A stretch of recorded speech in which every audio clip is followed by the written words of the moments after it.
உன் வாழ்க்கையில் பல அதிசயங்கள் நடக்கப் போகிறது.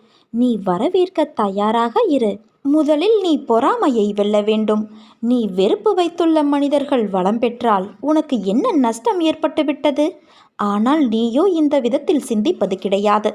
கேடு செய்த அவர்களுக்கு மட்டும் நல்லதாகவே நடக்கிறது என்று நீ ஏன் பொறாமை கொள்கிறாய்? அவனுடைய கர்ம பலன்களால் அது அவனுக்கு கிட்டியது.